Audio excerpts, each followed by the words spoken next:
नागपुर में रहते हैं, उन्होंने भी बहुत लंबा आंदोलन 25-30 साल पहले किया था। हम उनके साथ उस आंदोलन में रहे हैं और मैं समझता हूँ छोटा सा अमेंडमेंट हुआ, लेकिन पूर्ण जो अमेंडमेंट हम चाहते थे कि उसका पूरा संचालन बौद्धों के हाथ में आना चाहिए, उसमें 8 में से 4 पंडे नहीं, ब्राह्मण नहीं होने चाहिए।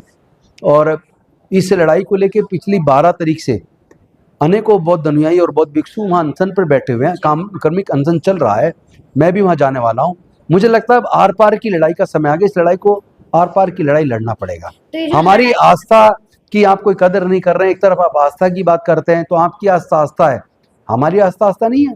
आपने तो बाबरी मस्जिद, जिसका जहाँ पे कोई प्रमाण नहीं था, खुदाई में सारे बुद्ध के अवशेष निकले, उसको तोड़ दिया और उसके लिए इतना लंबा संघर्ष किया, कितने लोग मारे गए। तो जब आप आस्था की बात करते हो तो आपकी आस्था है तो हम उसकी इज्जत करते हो, हमारी आस्था की इज्जत आप क्यों नहीं करते? आप तुरंत इस माँ बोधि टेम्पल की संचालन का पूरा मैनेजमेंट की जिम्मेदारी उनके हाथों में दो, बौद्ध लोगों के हाथ में दो, वरना इस लड़ाई को अब आर पार की लड़ाई हम लोग लड़ेंगे। आपको जो करना है, गोली चलानी है, मुकदमा बनाना है, जेल में डालना है, जो करना डालें, लेकिन अब ये लड़ाई रुकने वाली नहीं है। ये न्याय की लड़ाई है और ये हमारी आस्था का मैटर है। इसमें सरकार को तुरंत एक्शन लेना चाहिए और अगर सरकार नहीं लेती तो इस सरकार से भी आर पार की लड़ाई लड़ी जाएगी। लेकिन ऐसा वहाँ पे जो मौजूद है लोग वो ये कह रहे हैं कितने दिन हो चुके हैं अनशन को और अभी तक सरकार के कानों पर जू भी नहीं रेंग रही है। आपको लगता है कि सरकार तक ये बात पहुंच भी पा रही है? देखिए, अब आप लोग के माध्यम से जाएगी। दूसरी बात मैं आपको बताऊं, पूरे भारत में और भारत के बाहर भी धीरे धीरे लोग गोलबंद हो रहे हैं और ये मुद्दा शांत होने वाला नहीं है। अगर सरकार सोच रही है वो चुप रहेगी और कुछ असर नहीं होगा तो ये सरकार गलतफहमी का शिकार है। बड़ी से बड़ी सरकारें, तानाशाह सरकारें गिरी है इस देश में, तो ये क्या सरकार है? ये भी गिरेगी। इनको तुरंत संज्ञान लेना चाहिए, कार्रवाई करनी चाहिए। बीपी एक्ट को 1949 बीपी एक्ट को तुरंत रिपील कर देना चाहिए और उसका पूरा मैनेजमेंट इमीडिएटली बौद्धों को सौंप देना चाहिए। अन्यथा ये लड़ाई आर पार की लड़ाई लड़ी जाएगी और तब तक लड़ी जाएगी जब तक इसमें जीत हासिल ना कर ली जाए। क्योंकि जिस तरह आपकी आस्था आस्था है उस तरह हमारी भी आस्था आस्था, आपको हमारी आस्था की इज्जत करनी पड़ेगी। वहाँ पर जो भिक्षु है वो लगातार यही कह रहे हैं कि अयोध्या को तो हाथों से जाने दिया लेकिन इस जगह को नहीं जाने देंगे, तो ये मुद्दा जो है वो वही रह जाएगा। देखिए, अभी तो बड़े प्यार से हम कह रहे हैं कि सरकार तुरंत कार्रवाई करे और बौद्धों को सौंप दे, वरना लड़ाई इससे आगे जाएगी। क्योंकि अयोध्या में भी खुदाई में साकेत नगरी थी, बौद्ध अवशेष निकले हैं। मथुरा में जितने अवशेष है सारे बुद्ध के निकले। वहां पे जो संग्रहालय जाके देख लीजिए। और अनेकों मंदिर है जहाँ बुद्ध की मूर्ति पे वो लगा के, पेंट वगैरह लगा के, टीका लगा के, उनको गहने पहना के उस स्वरूप को चेंज करके आप दूसरा रूप दे रहे हैं। लेकिन जब जांच शुरू होगी, जब ये मांग तो चलेगी, अब पूरे देश के अंदर चलेगी और जब जांच शुरू होगी तो आपके जितने भी पुराने मंदिर हैं आप देखिएगा सब में जो मूर्तियां वो बुद्ध की ही निकलेंगी। और खुदाई अगर हो जाए तो कोई जगह बचने वाली नहीं है जहां बुद्ध ना निकले। और केवल भारत नहीं, म्यांमार से लेके ईरान, इराक तक जहां भी खोदोगे केवल बुद्ध निकलेंगे। आज जहां भी खुदाई हो रही है बुद्ध निकल रहे हैं। क्योंकि भारत में 500 साल से पहले का अगर कोई अवशेष मिलता है किसी मूर्ति का या मंदिर का तो वो बौद्ध का निकलता है, किसी दूसरे का नहीं निकलता है। कहीं कहीं इक्का दुक्का मिलेगा तो वो जैन धर्म से संबंधित मिलेगा। तो ये सरकार को भी पता है, इतिहासकारों को भी पता है और ये आर्कियोलॉजिकल सर्वे ऑफ इंडिया को भी पता है।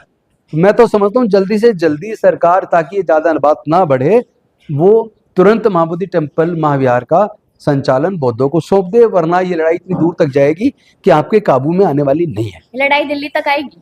दिल्ली तक तो आएगी, हो सकता है ये यूएनओ में भी जाए। क्योंकि ये मसला छोटा मसला नहीं है, इसमें यूनेस्को भी शामिल है। जितनी साइटें जहां आप लिख के दे रहे हो, जो आपने जवाब दिया यूनेस्को के अंदर, वो जवाब भी हमारे पास है। 1925 में जो जवाब दिया गया है, एविडेंसेस है, तो एविडेंसेस भी बता दे माँ बोधि महाविहार जो बुद्धिस्ट टेम्पल है।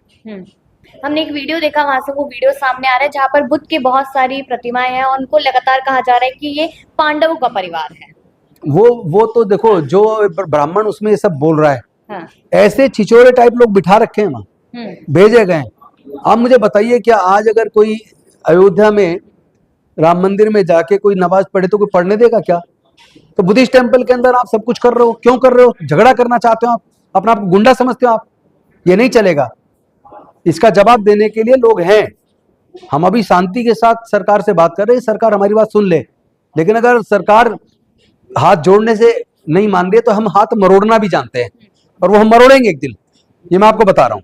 जब ब्राह्मणों की बात हो रही है तो बीजेपी सरकार जो है या फिर और तमाम लोग हैं वो लगातार यही कहते हैं कि हम तो हिंदू राष्ट्र की बात करते हैं ना, हिंदू राष्ट्र बनाना है, हिंदुओं को मजबूत करना है, तो बौद्ध धर्म की शायद उतनी ज्यादा इज्जत ये लोग नहीं कर पा रहे हैं फिर। इन्हें इतिहास की समझ नहीं है, और इतिहास को झुटलाने से इतिहास तो खत्म हो नहीं जाएगा।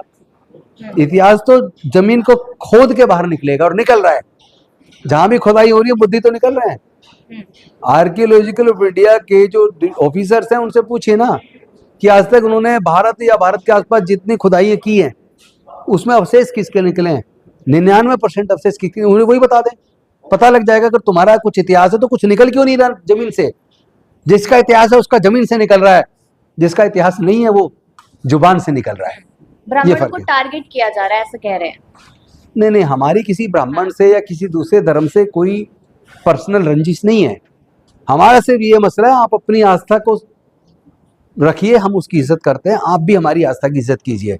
हम आपके धार्मिक स्थलों के बारे में कुछ नहीं कर रहे हैं, कुछ नहीं बोल रहे हैं, कहीं जबरदस्ती नहीं घुस रहे हैं। तो आप हमारे धार्मिक स्थल से बाहर निकलिए, जबरदस्ती मत घुसिए, जबरदस्ती उसमें पूजा पाठ मत कीजिए। लीगली कैसे लड़ाई लड़ी जाएगी? देखिए, मुझे लीगल लड़ाई पे ज्यादा भरोसा नहीं है, क्योंकि जैसा मैं देख रहा हूँ कि जो आजकल जजमेंट्स आ रही हैं कोर्ट्स की, उन जजमेंट्स में जब मैं उसको क्रिटिकली एनालाइज करता हूँ उसमें मुझे न्याय नहीं दिखता। तो कोर्ट में जाके न्याय मिलेगा, क्योंकि वो तो जजमेंट, जो बाबरी मस्जिद वाला जो जजमेंट है वो तो आस्था के ऊपर है, वो तथ्यों पे आधार पे नहीं है, एविडेंसेस के आधार पे नहीं है, लॉ के आधार पे नहीं है। तो फिर मैं ऐसे न्यायालय से कैसे भरोसा करूं। अभी एक धरना प्रदर्शन हम वहां पे देख रहे हैं, तो इस तरीके के धरना प्रदर्शन अभी आप वहां देख रहे हैं, लेकिन अभी विदेश में भी हुए हैं, और अभी नागपुर में भी हुआ है, भोपाल में भी हुआ है, पूरे देश में अब आंदोलन शुरू हो गया है। अभी तो शुरुआत है।